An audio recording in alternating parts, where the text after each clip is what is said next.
So let's talk about the another topic, rate measure, right? अब rate major में कोई theory नहीं है. देखिए आप देख रहे हैं नाम है टॉपिक का, derivative as a rate of change, और इसी टॉपिक को हम लोग रेट मेजर भी बोल देते हैं.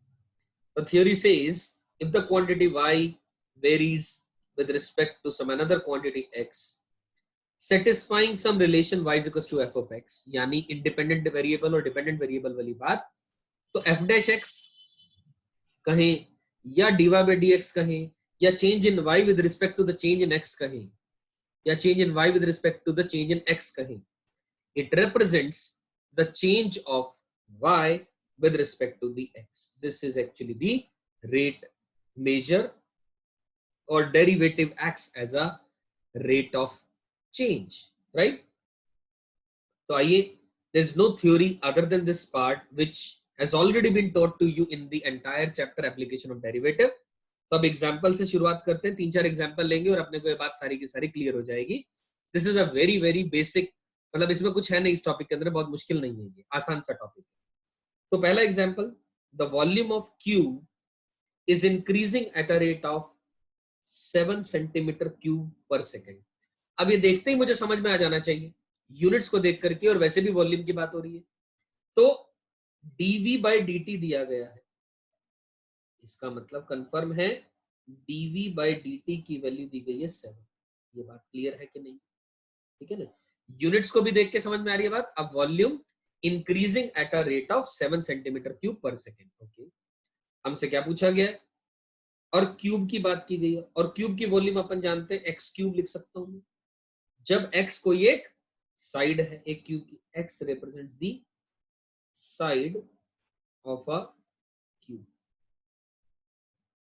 ठीक है, how fast is the surface area increasing. Surface area कितनी तेजी से इंक्रीज कर रहा है when the length of the edge is 4 centimetre.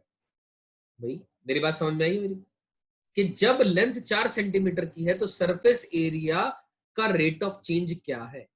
यानी अगर मैं सरफेस एरिया एस मानू, अगर मैं किसको, सरफेस एरिया को, तो हमसे क्या पूछा गया है, ds बाय dt पूछा गया. You getting my point? तो कुछ भी नहीं करना है, we got to establish a relation. क्या रिलेशन? हम जानते हैं वॉल्यूम तो एक्स क्यूब होती है किसी भी क्यूब की, और अगर मैं सरफेस एरिया की बात करूंगा तो सरफेस एरिया क्या होता है, 6 उसके सरफेसेस होते हैं, यानी 6x² होता है. ठीक है, तो अब हमें dv बाई dt दिया हुआ है, तो v is equal to x cube, तो मैंने dv बाई dt करा, यानी 3x² dx बाई dt आ गया. करेक्ट है, dv बाई dt की वैल्यू आ गई 3x² into dx by dt. What is dx by dt? Rate of change of the edge और the length of a cube. Correct. ठीक है, तो dv बाई dt कितना दिया हुआ आपने को, 7 दिया हुआ है. तो यहां से आपके पास dx बाई dt की वैल्यू आ गई. Rate of change of length और edge of a cube with respect to the time, वो आ गया.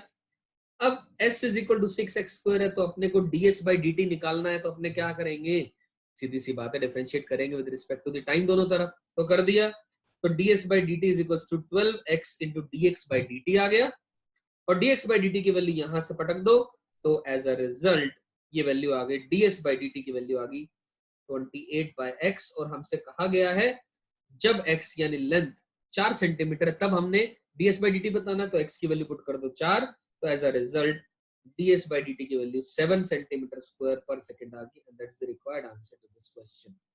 सेंटीमीटर स्क्वायर पर सेकंड, क्योंकि सरफेस एरिया है, एरिया का यूनिट स्क्वायर यूनिट होता है. करेक्ट है, समझ आती है बात ये? ठीक है, बहुत ही बढ़िया. चलिए, we can move on to the another example number 2. The example says the sand is pouring from a pipe at a rate of 12 centimeter cube per second. अब इसको देखते ही समझ में आ रहा है, sand is pouring from a pipe. एक बार आगे पढ़ते हैं. The falling sand forms a cone on the ground in such a way that the height is always 1/6 of the radius of the base. आपके सामने ये कोन बना पड़ा है, ठीक है ना, कोन इस तरीके से कुछ होगा, ये उसकी 2D फिगर आपके सामने बनी पड़ी, कोन इस तरीके से कुछ होगा. करेक्ट है, तो ये कहा गया ये हाइट है, ये रेडियस है बेस का, बेस का जो रेडियस है और हाइट है उन दोनों में एक रिलेशन दे रखा है, h is equal to r/6 ये दिया गया है। और how fast is the height of the sand cone increasing when the height is 4 centimetre. इस सवाल को, इस लाइन को समझे, हाउ फास्ट, कितना तेज या कितना स्लो कोई चीज बढ़ रही है, तो मतलब टाइम के रिस्पेक्ट की बात हो रही है। Is the height of the sand cone increasing, यानी बेसिकली हमें dh बाय dt बताना है। जब, कब, जब हाइट 4 सेंटीमीटर है। आई एम श्योर सबसे पहली चीज हमें देख करके क्वेश्चन में क्या समझ में आनी चाहिए, गिवन क्या है, निकालना क्या है, हो क्या रहा है सवाल में। 3 बातें क्लियर है, ये बात आ गई समझ में। अब dh बाई dt निकालना है। अब हमें वॉल्यूम दे रखी है, वॉल्यूम का चेंज दे रखा है, यानी dv बाई dt दे रखा है आपने। अब कौन की जो वॉल्यूम होती है 1/3 पाई आर स्क्वायर एच होती है, ठीक है क्या बात।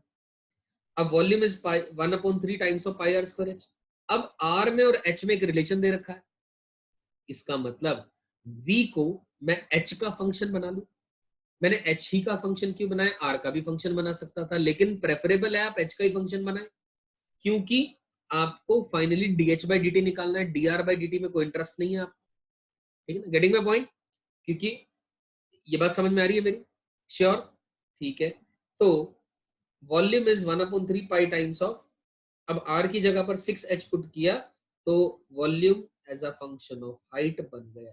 आप ऐसे समझे ना, v is equal to f of h बन गया, volume as a function of h बन गया, where v is the independent variable, h is the dependent variable. Correct है। अब क्या करेंगे हम, अब तो सीधा सीधा पता लग रहा है, जब y is a function of x बन जाता है तो dy बाई dx निकालते हैं, तो यानी dv बाई dh निकाल दिया, तो dv बाई dh निकाला यानी 36 पाई h square dh by dt, और dv बाई dt की वैल्यू ऑलरेडी दे रखी है क्वेश्चन के अंदर में, हमें 12 सेंटीमीटर क्यूब पर सेकंड, वो वैल्यू सब्स्टिट्यूट करी, तो एज अ रिजल्ट, और h की वैल्यू 4 सेंटीमीटर सब्स्टिट्यूट कर दी, तो यहाँ से dh बाई dt की वैल्यू 1/48 पाई सेंटीमीटर पर सेकंड आ गई। I'm sure this was a very easy question. I hope this is clear to all of you. Correct? एक या दो और क्वेश्चन करते हैं, चलिए। क्वेश्चन लिखा है x and y are the sides of two squares. ठीक है, दो स्क्वायर है, एक स्क्वायर ये रहा, ठीक है, जिसकी की साइड लेंथ x है, और एक और स्क्वायर है जिसकी की साइड लेंथ लेट से y है। हमें नहीं गिवन है x बड़ा है कि y बड़ा है, we are hardly interested in, और x और y के अंदर में एक रिलेशन दे रखा है, y is equal to x minus x square. क्या पूछा गया है, find the rate of change, rate of change निकालना है किसका, of the area of the second square with respect to the first square. Rate of change of the area, area क्या होगा दोनों स्क्वायर का, पहले स्क्वायर का एरिया एक्स स्क्वायर, दूसरे स्क्वायर का area y square.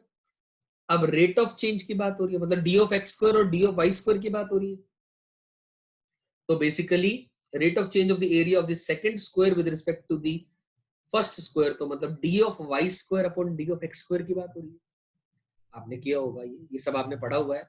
Rate of change of the function या differentiation of the one function with respect to the another function, F X का जी एक्स के रिस्पेक्ट में तो D F X upon D G X कर देते हैं, वो अलग बात है, upon D X into D X कर देते हैं आसान करने के लिए, या जिस पैरामीटर में f और g अवेलेबल हो उस पैरामीटर के डिफरेंशियल से दोनों को डिवाइड कर दिया जाता है ताकि क्वेश्चन करने में आसानी हो। तो यहां पर basically we are interested in d of y square upon d of x square, right. अब d ऑफ वाई स्क्वायर की मैं बात करूं दोस्तों, तो बेसिकली मैं लिख सकता हूं 2y dy by dx, क्योंकि x के रिस्पेक्ट में मैं ऊपर नीचे डिफरेंशिएट कर दे रहा हूं, dy square by dx upon dx square by dx कर देता हूं मैं, ठीक है। तो 2y dy by dx into upon 2x आ गया, तो एज अ रिजल्ट ये वैल्यू आ गई y by x times of dy by dx आ गई, ठीक है। We are interested in this value. अब जो गिवन कर्व हमें दे रखा है y equals to x minus का x स्क्वायर है, तो मतलब यहां से मैं dy by dx निकाल सकता हूँ, y और x में यहाँ पर एक रिलेशन दे रखा है, y is a function of x here, where y is acting as a independent variable, x is acting, y is acting as a dependent variable and x is acting as a independent variable, तो dy by dx की value आ गई, इस dy by dx की value को यहाँ पटक दो आप, तो ये वैल्यू आ गई अपने पास, ठीक है। तो dy square upon d of x square अपने को निकालना है। अब यहाँ पर हमने ये जो y है, ये y तो वही वाला y है, तो y की वैल्यू x माइनस का x स्क्वायर सब्स्टिट्यूट कर दी हमने, और जो भी सिंप्लीफाई होकर क्या है अपने पास ये, राइट। तो यानी क्या लिखा है देखो, the rate of change of the area of the second square with respect to the first square is 2x square minus 3x plus 1। हमें नहीं पूछा गया at a certain what value of x, तो x के terms में हमने answer निकाल दिया, क्या फर्क पड़ता है, right. So this question is also clear to all of you. चलिए बढ़िया, अब एक और सवाल है, देखते हैं, आइए दोस्तों। तो an aeroplane is flying horizontally at a height of 2/3 kilometre, ठीक है। horizontally aeroplane is flying, height दे दी उसकी 2/3 किलोमीटर है, ठीक है ना, धरती से, with a velocity of 15 kilometre per hour, मतलब dv by dt दे दिया 15 किलोमीटर पर आवर। क्या पूछा क्या गया है, रेट तो बताना है, find the rate at which it is receding from a fixed point on the ground which is passed over 2 minutes ago। Basically 2 minute के बाद बताना है, 2 मिनट के बाद बताना है रेट, किस चीज का रेट बताना है हमें, from a fixed point on the ground. आप ऐसे समझो, डायग्राम देख करके आपको समझ में आ रहा होगा, let me redraw this diagram for you. Okay, ये एरोप्लेन इस तरीके से उड़ रहा है 15 किलोमीटर प्रति घंटे की स्पीड से, ठीक। और यहां पर वो पॉइंट है जिसकी बात की गई है, और लेटस से ये L है दूरी, L डिस्टेंस है, तो we are interested in dl by dt, we are interested in dl by dt, ये अपने को पूछा गया है, dl by dt बताना है। यानी क्या पढ़ रहा है, दोबारा पढ़ लो, rate at which it is receding, दूर जा रहा है किससे, fixed point on the ground, और कितने टाइम पहले, 2 मिनट हो चुके हैं, तब हमें रेट बताना है।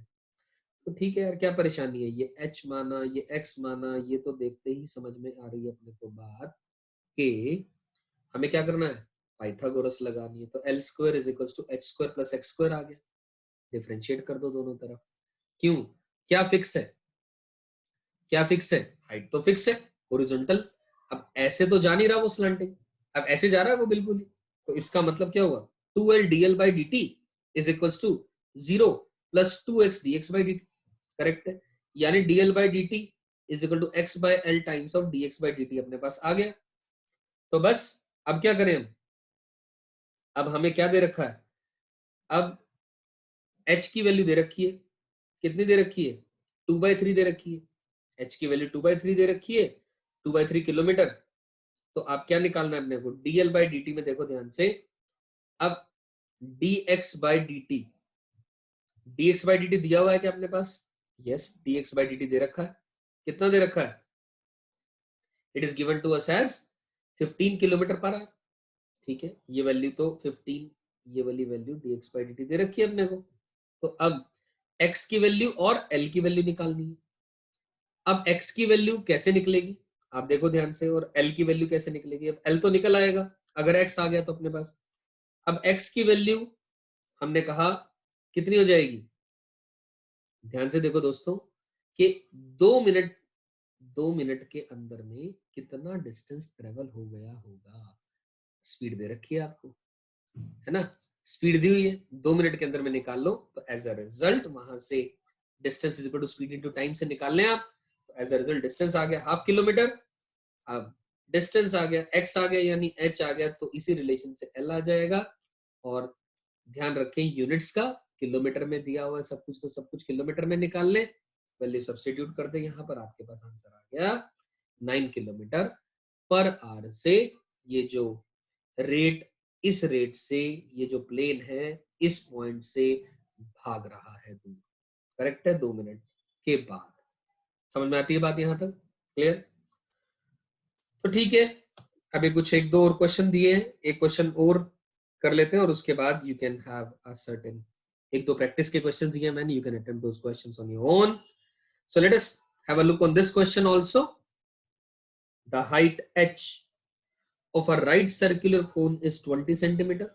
एक राइट सर्कुलर कोन दे रखा है, हाइट दे रखी है, and it is decreasing eight a rate of 4 centimetre पर सेकेंड। हाइट जो है डिक्रीज कर रही है 4 सेंटीमीटर पर सेकेंड के हिसाब से। समझ आ रही है बात? यानी D h by D T कितना है, -4 है। ठीक है ना, अगर कोई बढ़ रहा होता है चीज तो प्लस की बात करेंगे, डिक्रीमेंट है तो माइनस की बात कर लेंगे। सही है। At the same time the radius is 10 and increasing at a rate of, मतलब D are by D T दे रखा है +2 सेंटीमीटर पर सेकेंड। सब कुछ पहले हमने देख लिया, सेंटीमीटर के अंदर में दिया हुआ, तो यूनिट कन्वर्जन का कोई टेंशन लेने की जरूरत नहीं है। हमने क्या पूछा कि आपने से अब rate of change of the volume. अब वॉल्यूम और कोन की बात की गई है। वॉल्यूम क्या होती है, 1/3 पाई आर स्क्वायर एच। ठीक, अब अधिकतर क्वेश्चन के अंदर में आर में और एच में एक रिलेशन दिया गया होता है। यहाँ पर आर में और एच में रिलेशन दिए हो जाने की बजाय D h by D T अलग से दे दिया और D R by D T अलग से दे दिया, तो कोई परेशानी नहीं है। आप डीवी बाई डी टी करो दोनों तरफ, डीवी बाई डी टी करोगे और चेन रूल लगा करके डिफरेंशिएट कर दो आप दोनों तरफ, यानी π/3 तो कांस्टेंट है। अब r square into d h by D t plus 2RH into d are by D t, ये वैल्यू समझ में आती है। और किस समय पर बात करेगी, जब रेडियस दिया गया 10 सेंटीमीटर है और हाइट उस टाइम पर जब 20 सेंटीमीटर है। तो h की भी वैल्यू दे दी, r की भी value they the, dh by D T -4 है और dr बाई डी टी +2 है। अरे भाई बचा क्या, अब इस सवाल के अंदर में सारी वैल्यू पुट तो करनी है, कैलकुलेशन करनी है, और मैथ्स है तो कैलकुलेशन तो कर ही सकते हो, इतना तो एक्सपेक्ट किया जा सकता है, राइट। और यहां से आपके पास आंसर आ जाएगा 400π/3। That will be the answer to this question, correct. तो ठीक है भाई, इसके बाद ये प्रैक्टिस क्वेश्चंस हैं, you can attempt all of these questions. So I'm sure this topic is clear to all of you.